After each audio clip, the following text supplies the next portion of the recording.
Welcome to another episode of the video interview series, Empowering Stories to Inspire Change. And today we are featuring Laurie-Ann Murabito. Hi, Laurie-Ann. Hi, I am Hi. so excited Me to be a part of too. your Me too. this. So please tell us, who are you and what should we know about you? Well, my name is Laurie-Ann, and my friends call me by my nickname, which is LA. I am best known as a professional speaker in the personal development and leadership area. And now I've stepped off the stage to help entrepreneurs leverage speaking opportunities to grow their business, attract clients, and scale their business. Oh, I love that. I love that. There are so many people who need to find their voice and speak up and just take the stage. So I love what you're doing. I love what you're doing. Funny you should say that, because that's actually, I'll just like take off from that, is that's actually the name of my website. It's Speak and Stand Out. Ah. But what most people don't know is I wasn't always like this. So tell us. I used to be so painfully shy, Nicole, I couldn't even make eye contact with people. Oh my goodness. Seriously, couldn't make eye contact with people. And I went from that to getting in front of people and walking on stages and talking to hundreds and thousands of people. Oh my goodness. So what did that look like when you were so shy? I mean, were you always so shy as a child? Yes. I mean, I'm the oldest of 4 girls. So that means I was a bossy big sister, but outside of my family, yes, I was painfully shy. Like in high school, I would be the one walking from class to class with my head, kind of like looking down at the floor. I considered myself to be a specialist in tile floors and sneakers.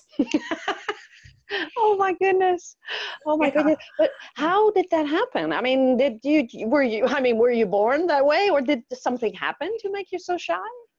I really don't know. And just to be totally honest with you, I never gave it much thought if there was an event.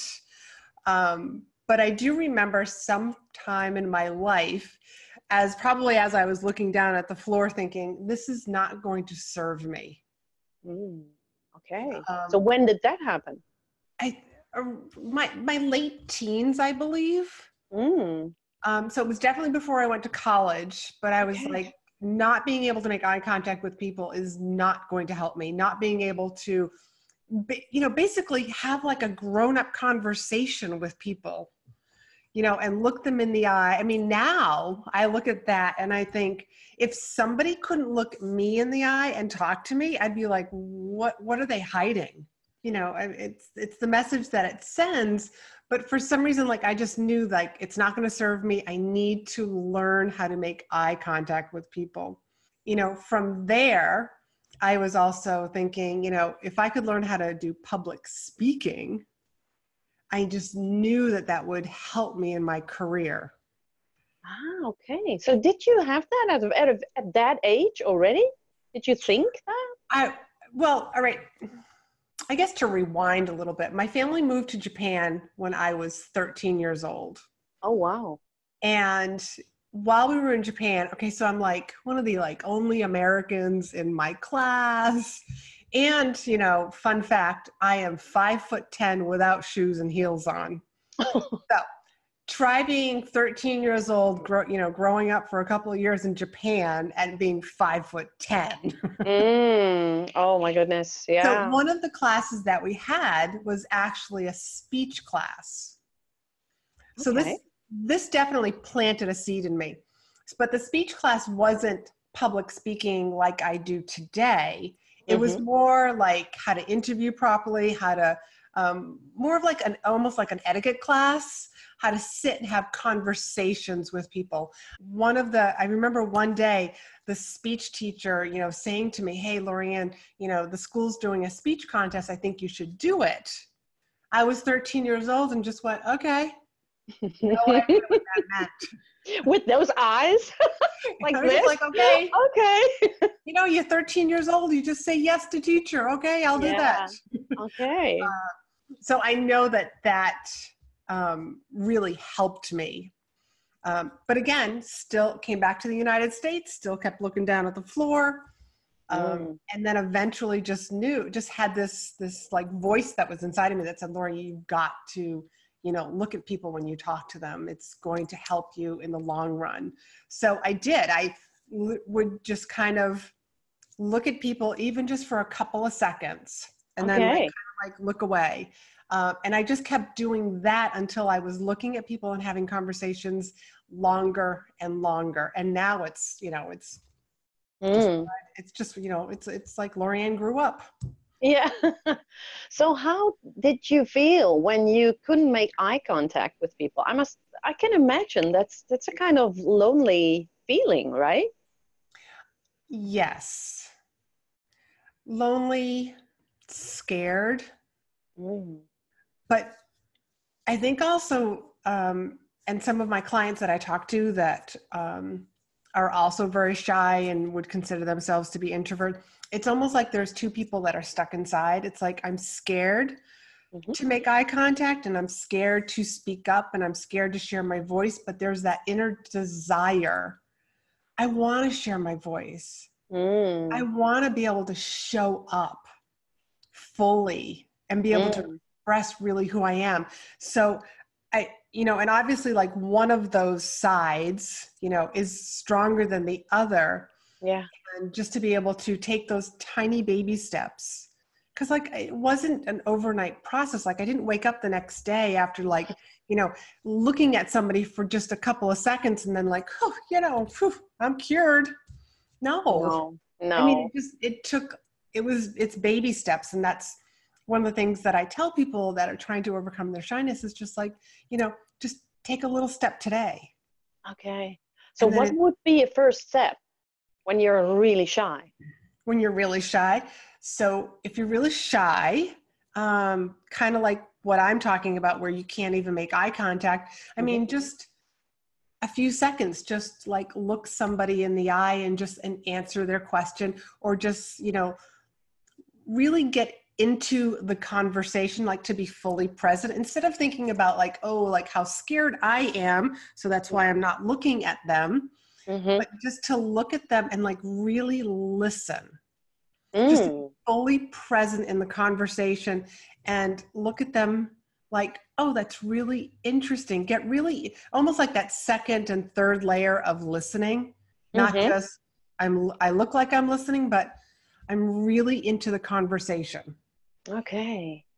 Because we all have people that we definitely can have eye contact with. Like I was explaining to you that I was a bossy big sister.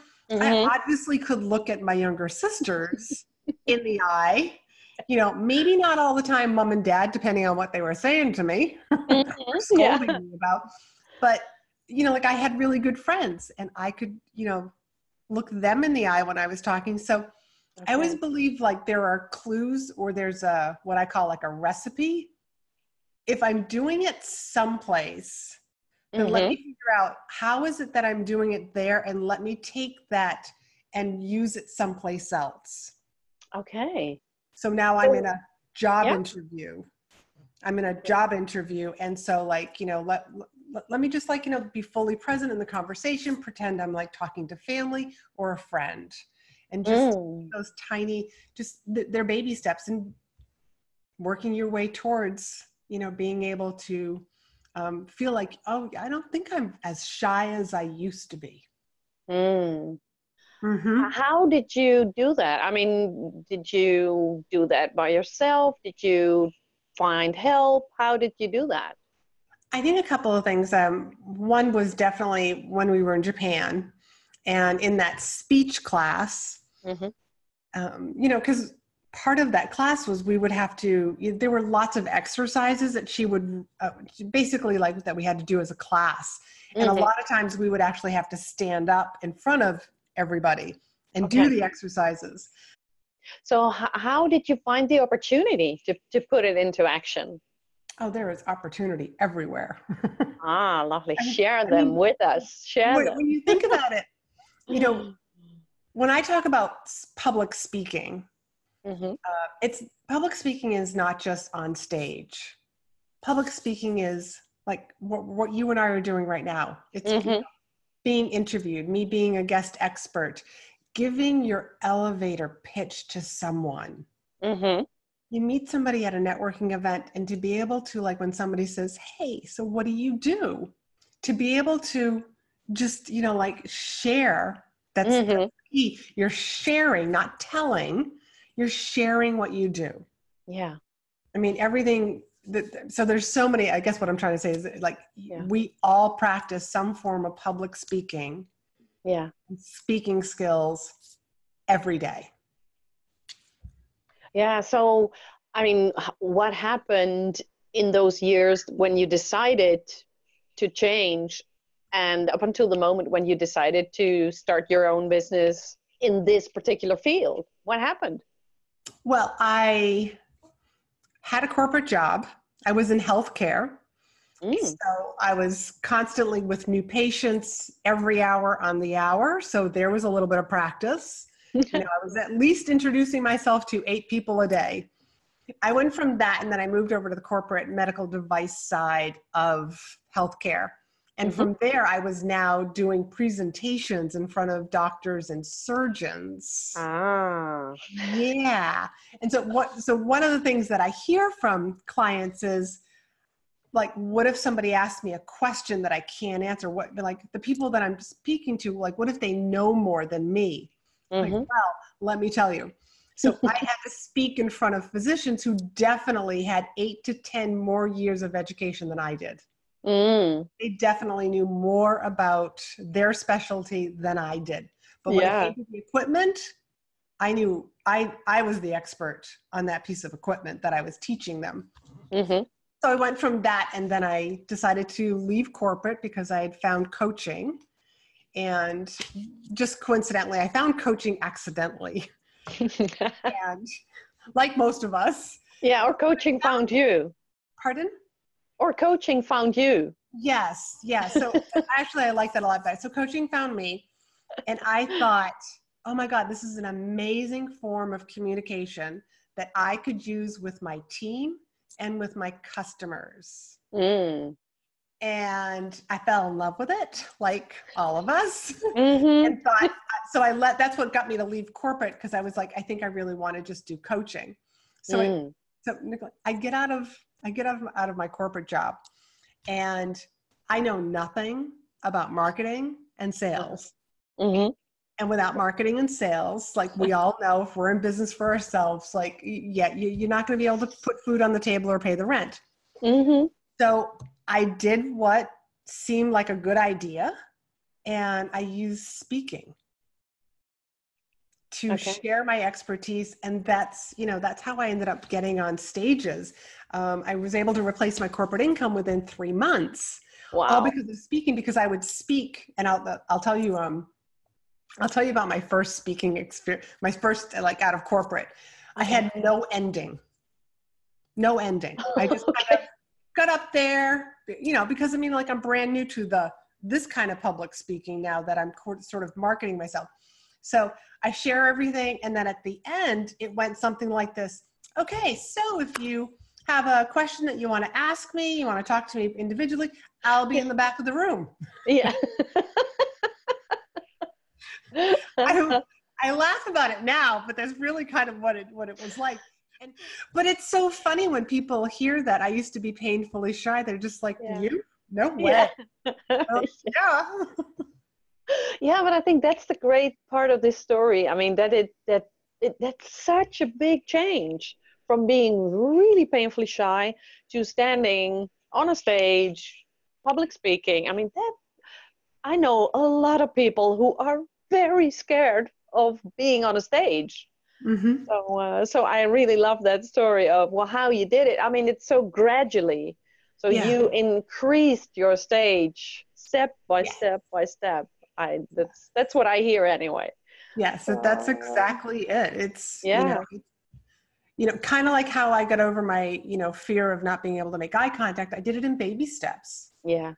And I did the public speaking in baby steps also. And I've invested a lot in trainings, and that also definitely helped in my journey. Yeah, definitely. I fully agree. You know, I think we should be lifelong learners. It's Mm-hmm. so important to keep educating yourself, to well, to stay on top of your game. It's really important to learn and Absolutely. never stop learning.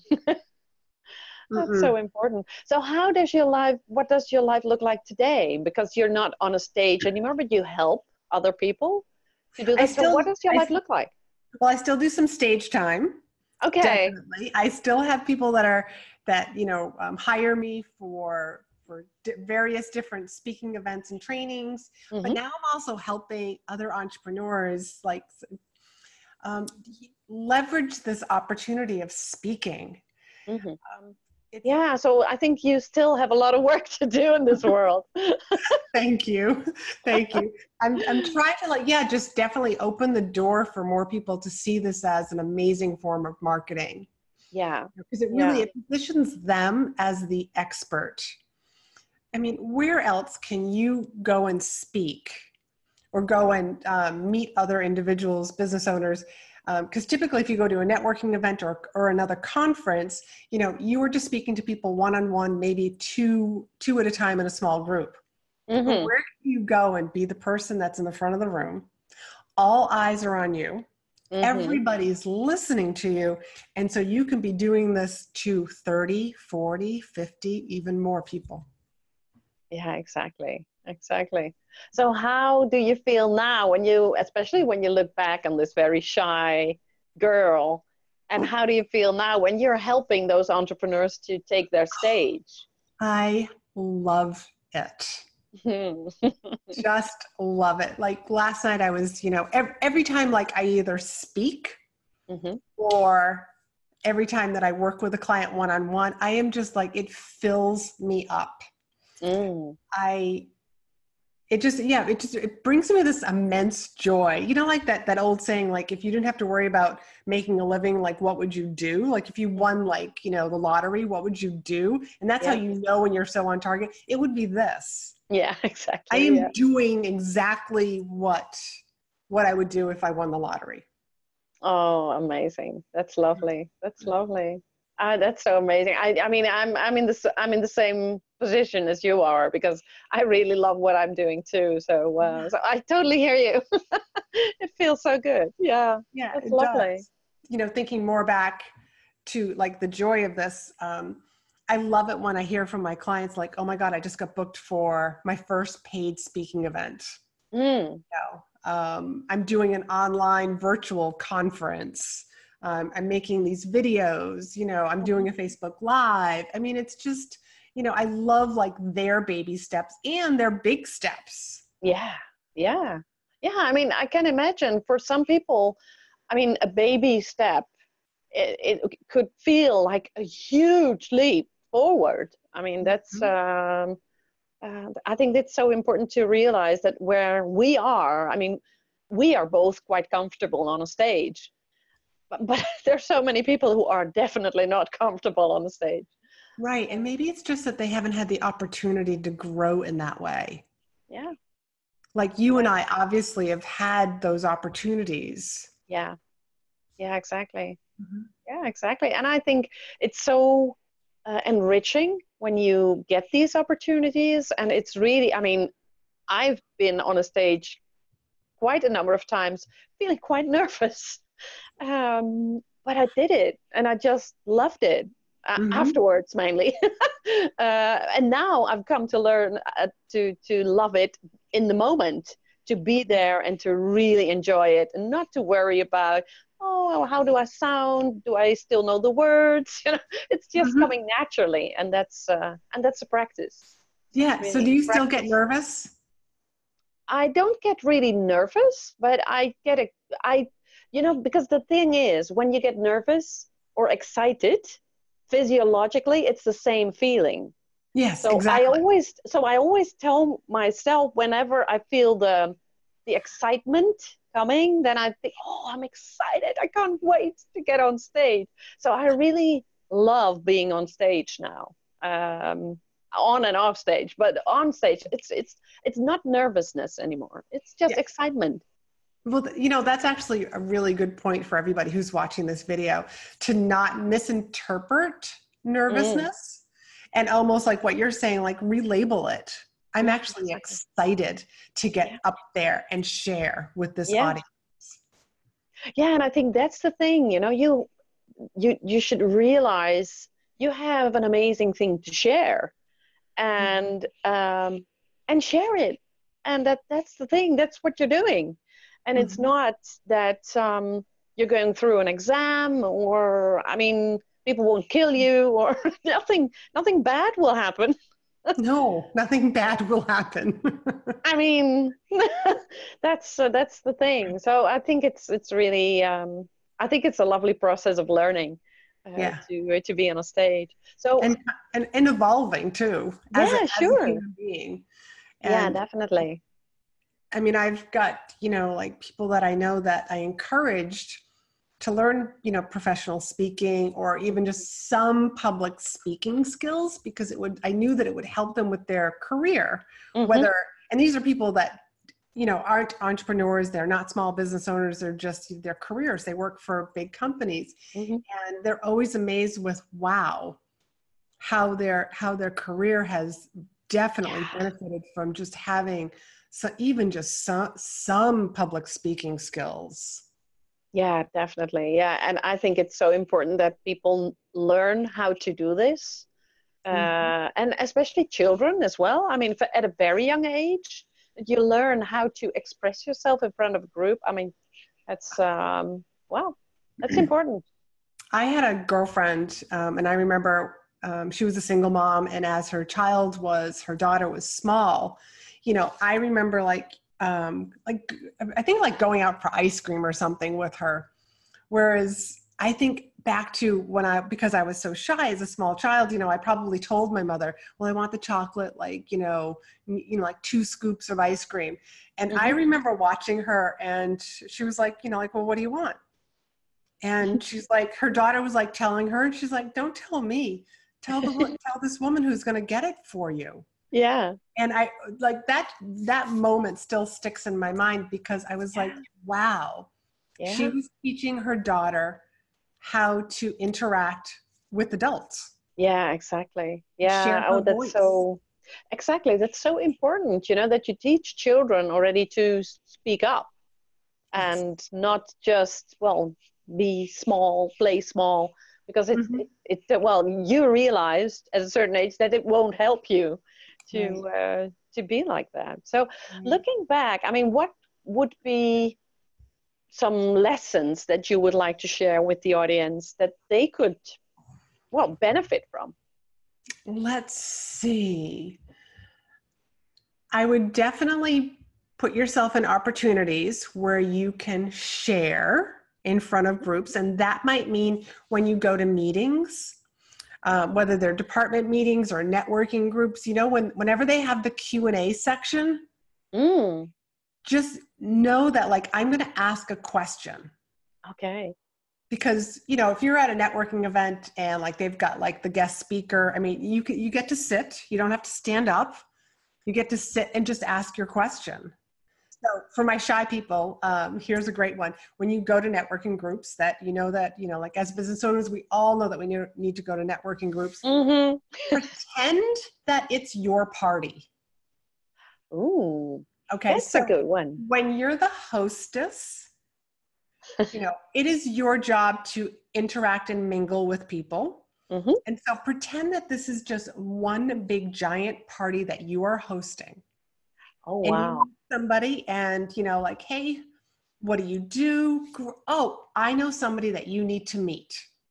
And now you can bring them over and meet that person.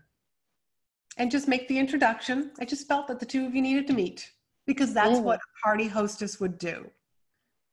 Again, kind of like what you were doing. Like, I'm not nervous, I'm excited. You're just changing the meaning of, instead of like, I'm nervous about, I have to talk to other people, to this is my party and these are my guests. Oh, that's lovely. I love that advice. I mean, there are so many people out there who just dread going to networking events because I don't know anyone. Who am I going to talk to? I think that's a lovely advice. I love that. You know, It's and my then, party. yes, it's your party. And then move on from that to being the speaker. Because, so I always use this example, like a lot of us know several health coaches, okay, or several business coaches. And let's say you go to a meeting and a health coach is up there speaking. I could be sitting next to a health coach, but who am I going to go ask the question to and want to hire? The woman that's in the front of the room, the man that's in the front of the room, because they are positioned as an expert. So how do you get there? I mean, do you just walk up to the person who organizes the event and say, I want to be your next guest speaker? Or how do you do that? Well, we don't want to say, I want to be your next guest speaker, but I tell my clients to think about the groups that you already belong to. So kind of like your warm market. And when you're at your regular meetings, you know, just ask them like, hey, like who's in charge of getting all of our speakers for each meeting, and what's the process? Yeah. That's all you want to do. You want to gather some information. I'm just curious about the process. And you can use kind of the same approach when you're approaching other groups. Of course, being careful about finding audiences finding like groups, conferences, meetings that have your ideal client in.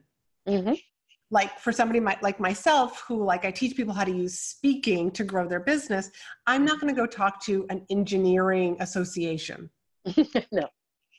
They wouldn't like me. No. And I would have such a hard, like it just wouldn't feel right either. They're not my ideal client. No, so exactly. Find the right audiences. And when you find the right audiences, find out who's in charge of hiring the speakers, planning the speakers. And you just want to approach them and just say, hey, I'm just kind of like curious about your process in booking speakers. And because maybe there is, you know, and that's when you just kind of like want to share about like, here's what I talk about. Yeah, that's lovely. It's so much more subtle, and it's well, it's what, like you said, you know, it's using the warm market already, instead of just, well, I mean, going up at an event and telling the organizer, you know, I want to be your next guest speaker. That's almost like cold calling, right? Yes. And we all know what happens with cold calling. People go, oh yeah, yeah. We don't want that. That's right. No, exactly.